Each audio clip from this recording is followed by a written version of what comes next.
पिता, पुत्र और पवित्र आत्मा के नाम पर आमीन। आप सबों को जय यीशु। चालीसा काल मनन चिंतन में आज हम लोग प्रकाशना ग्रंथ अध्याय 3 वाक्य 15 और 16 पर मनन चिंतन करेंगे। वहां पर इस प्रकार लिखा हुआ है, मैं तुम्हारे आचरण से परिचित हूं। तुम ना तो ठंडे हो और ना गर्म। कितना अच्छा होता कि तुम ठंडे या गर्म होते, लेकिन ना तो तुम गर्म हो और ना ठंडे, बल्कि तुम कुनकुने हो। इसलिए मैं तुमको अपने मुख से उगल दूंगा। यहां पर ईश्वर ने योहन को दर्शन दे करके लौदीकिया के कलीसिया को यह लिखने के लिए कहा।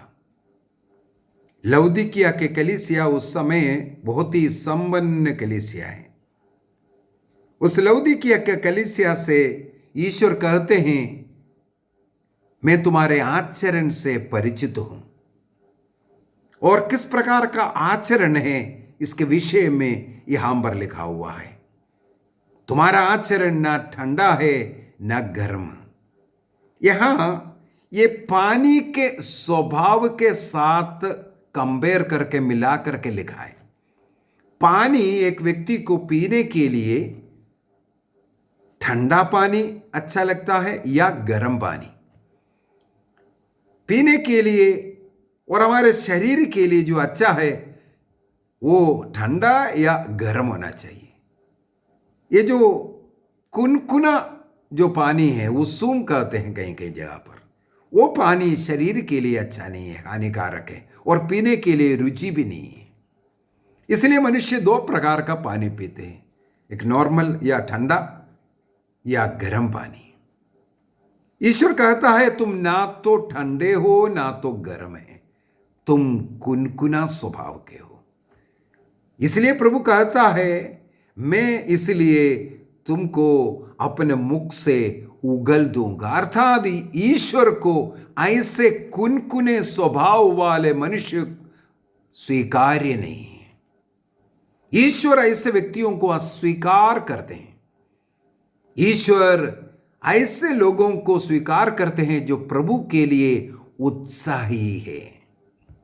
प्रभु के कार्य में उत्साह दिखाने वाले लोगों पर प्रभु करुणा करता है, दया करता है।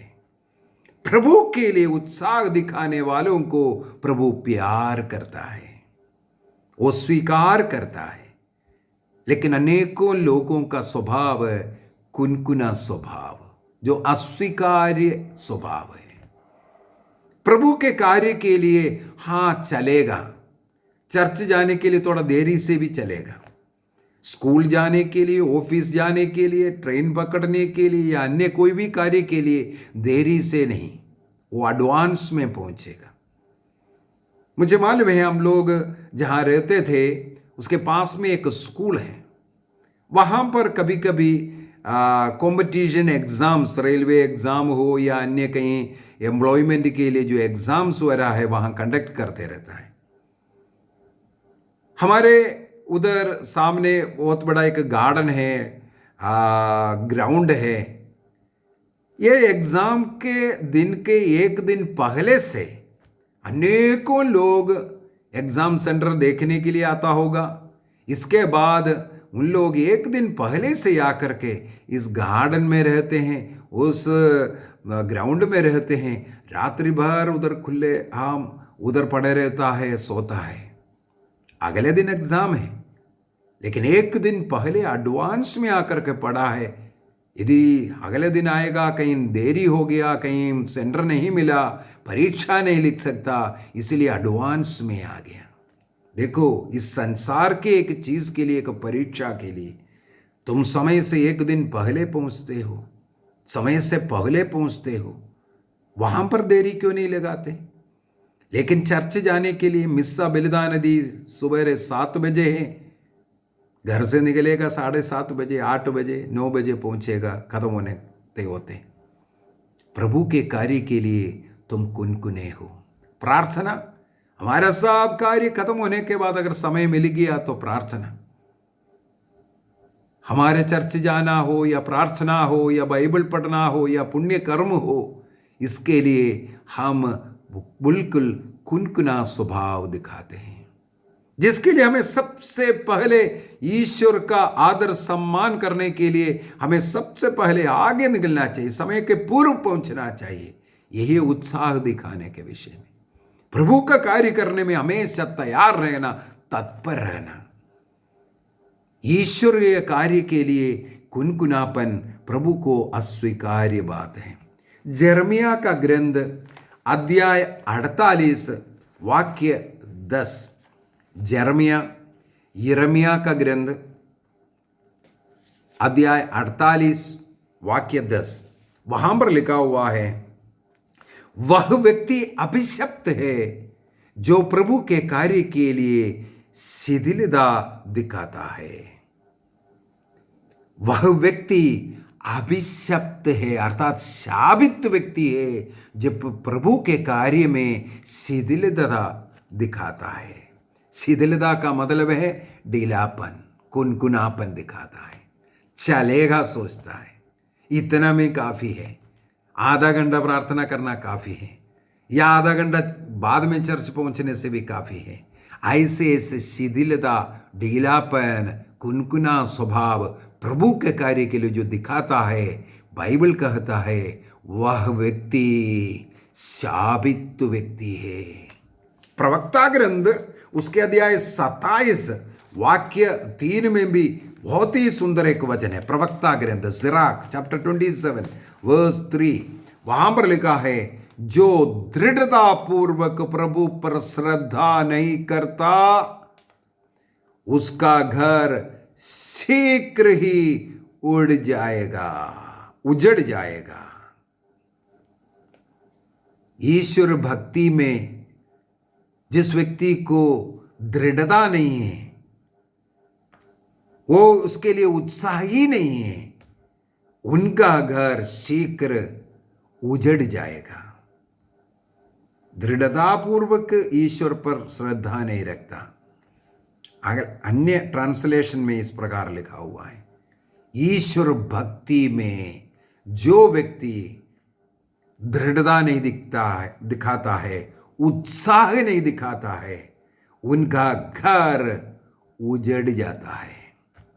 यदि आपके घर में कोई रुकावट है, परेशानियां हैं, लड़ाई झगड़ा है, इसके पीछे के कारण है आप ईश्वर के भक्ति के लिए, प्रार्थना के लिए, ईश्वरीय कार्य के लिए आप उत्साह नहीं दिखा रहा है, आप ईश्वरीय कार्य के लिए उत्साही नहीं है, इसलिए आपका घर टूट रहा है, घर में लड़ाई झगड़ा है, नशा है, अन्य पाप है, बच्चे बर्बाद है। ये सब का पीछे का कारण है ईश्वर के साथ हमारा संबंध टूटा है, हम ईश्वरीय भक्ति में दृढ़ नहीं हैं।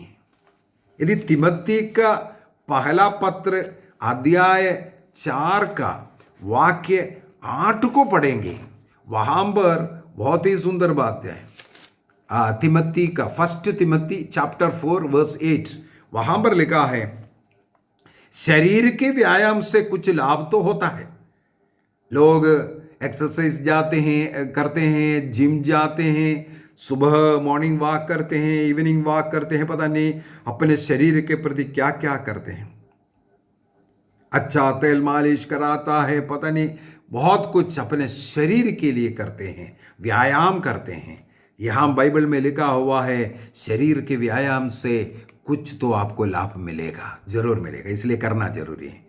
लेकिन आगे क्या लिखा हुआ है, किंतु ईश्वर का भक्ति से जो लाभ मिलता है वह असीम लाभ है, उसका कोई सीमा नहीं है।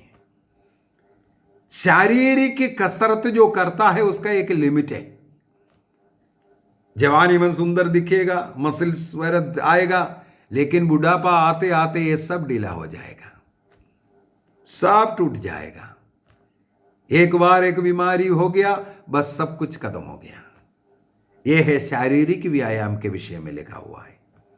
लेकिन दूसरा एक व्यायाम के विषय में लिखा है, वो है ईश्वर का भक्ति, ईश्वर के साथ जुड़ना, प्रार्थना करने वाला, भक्ति करने वाला, धार्मिक जीवन जीने वाला। बोलता है उससे जो फायदा है वो असीम है, उसका कोई सीमा नहीं, कोई अंत नहीं, क्योंकि इस जीवन में भी उसका फायदा है और अगला जीवन में भी उसका फायदा है, इहलोक में भी और परलोक में भी उसका आपको फायदा मिलता है। तो ईश्वरीय भक्ति करना जरूरी है। शरीर का कसरत करने से हमें मनन चिंतन करने की जरूरत है, हम किस प्रकार इस ईश्वर भक्ति में हैं, किस प्रकार हम प्रभु के लिए उत्साह दिखाता है। हम लोग गणना ग्रंथ अध्याय 25 को अगर पढ़ेंगे, वहां पर एक फिनहास नाम का एक व्यक्ति को हम पाते हैं जो प्रभु के लिए उत्साही था। इजरायली लोग उस समय पर मरुभूमि जीवन जीते हुए शित्तीम नाम के एक जगह पहुंचा। वहां जब पड़ाव डाला, वहां पर जब हमें बिलियाम और बालाक के कहानी के अंदर मिलता है, जो राजा बालाक ने बिलियाम नबी से पूछा इजराइलियों को खत्म करने का तरीका, शाप दे दो ये सब बोला, नहीं चला। आखिर में उन्होंने एक रहस्य बता कर दिया, इजराइलियों से आत्ममारु पाप करवा दो, उनके साथ जो ईश्वर का जो सहायता मिल रहा है वो सब खत्म हो जाएगा। जब इस्राएली लोग पाप करने लगेगा, ईश्वर की कृपा उन्हें नहीं मिलेगा, तब तुम इन्हें हरा सकता है। तो जब शित्तीम में पहुंच गया, उन्होंने क्या किया, वहां के स्त्रियों को इस्राएलियों के तंबू में भेजने लगे। एक आधा बार यहां वहां उनको चलाया, दोस्ती करवाया, इसके बाद इनके पर्व में बुलाने लग गया। ये लोग गया, पर्व में गए, उनकी देवी देवताओं का पूजा करने लगे।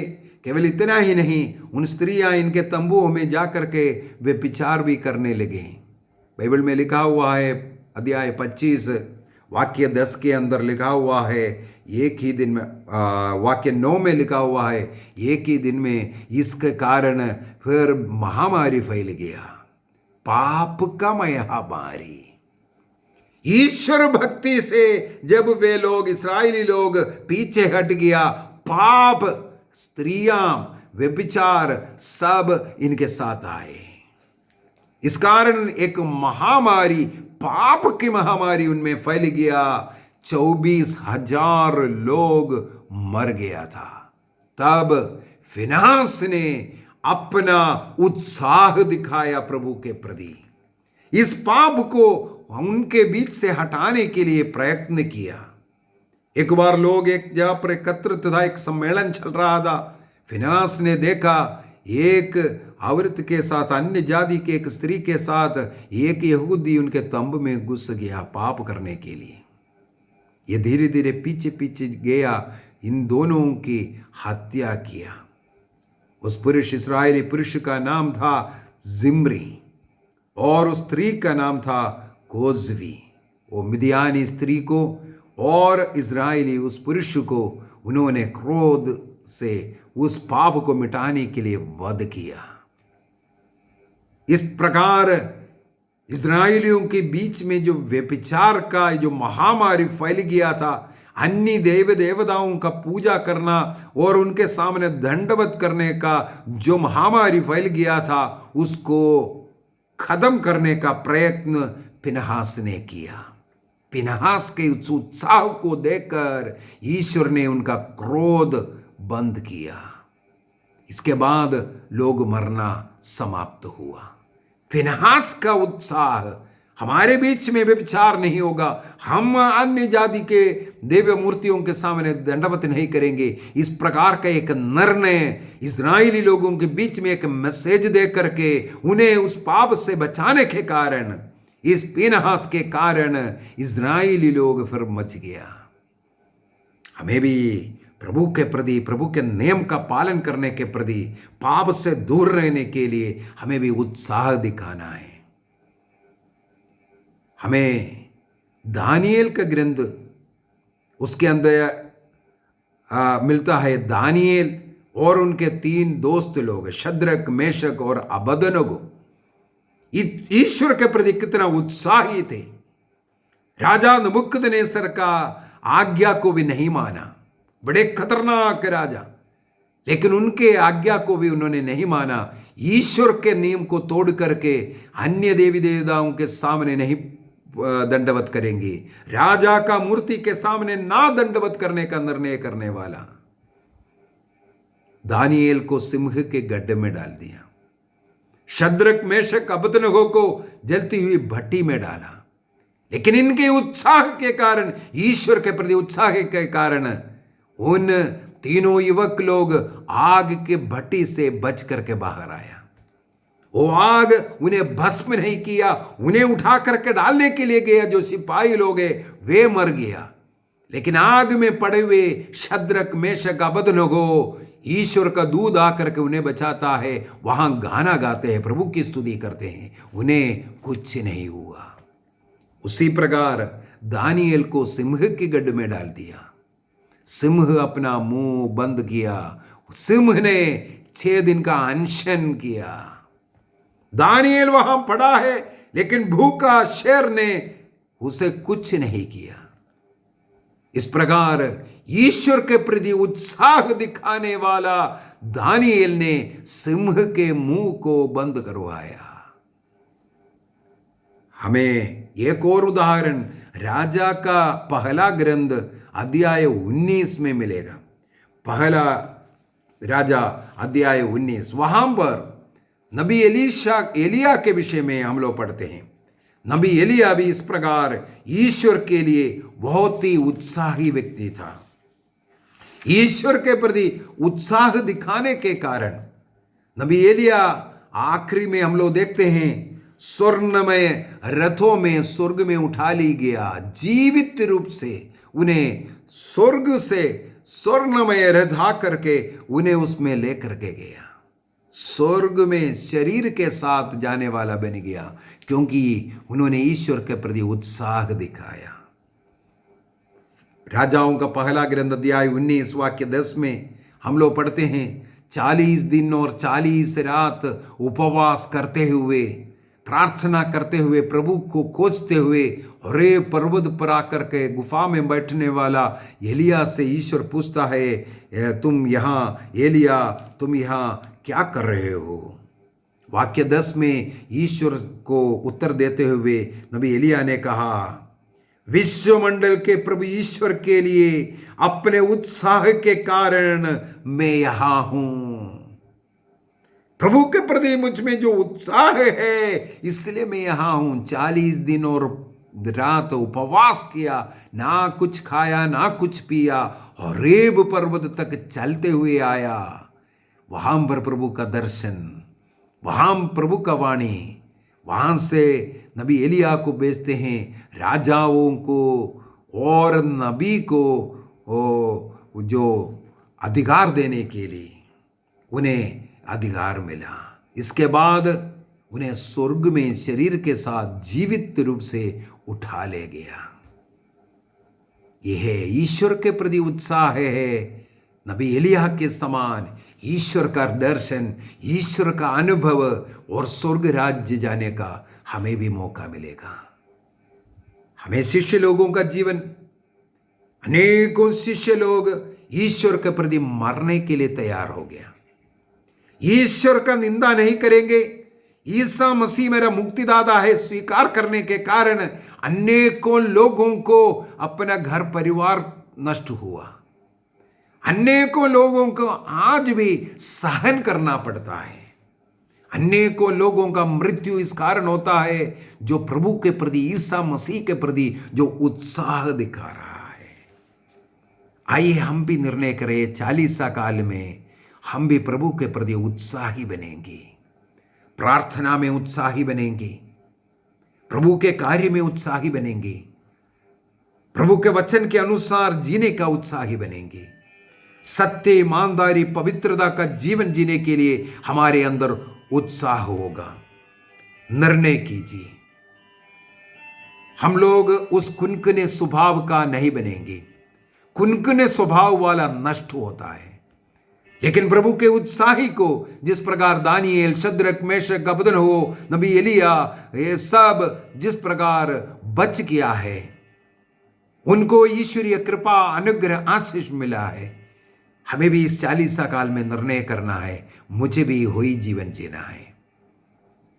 आइए हम अपनी आंखों को बंद करें, एक निर्णय करें, मैं प्रभु के लिए उत्साही बनूंगा। रोज प्रार्थना करने में, भक्ति का जीवन जीने में, प्रभु का सेवा करने में मैं उत्साही बनूंगा। पिता, पुत्र और पवित्र आत्मा के नाम पर आमीन। आप सबों को जय यीशु।